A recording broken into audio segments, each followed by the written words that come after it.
All right, guys, welcome back. Hey, I just want to do a little quick update on the funny car and the ramp truck build. So far, I got all the chassis done on the funny car. I still need to clear coat this, detail the headlights, put a parachute on it, and whatever little pieces, the glass and all that, and then that one we'll call done.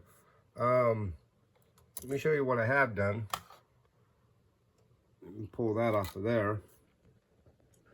So that's the chassis with all the gold on it, all the hoses and wire and decals and whatever needs to be on there to complete it.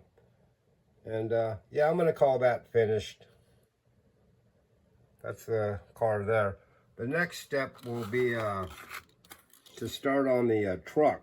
I still got to build a chassis for this, do the interior.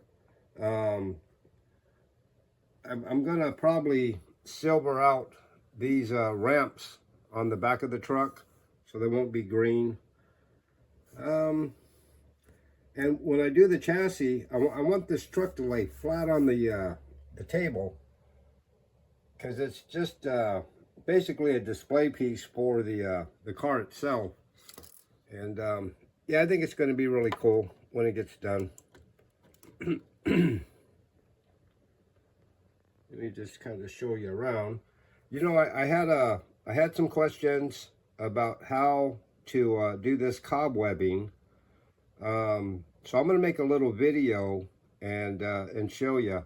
But you really need acrylic lacquer paint in order to do that properly. It doesn't really work with a base coat or enamels, but if it's acrylic lacquer, it will do just this right here. But I'm gonna show it to you, make a little video, and explain what I do.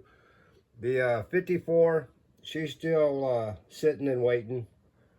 So is the 48, or the 47, I should say. And those are the wheels off this truck. I just kind of stuck them up under there because I had nowhere else to put them. But yeah, just a quick update. Show you guys what's happening. But yeah, the car's pretty much done. And like I said, just got to clear coat it and assemble the rest of the body. And that'll be finished. But the next thing is this truck. So, all right, guys, if you like this kind of stuff, give me a sub, leave me a comment, and I'll definitely see you on the next one. All right, thanks, guys. All right, bye.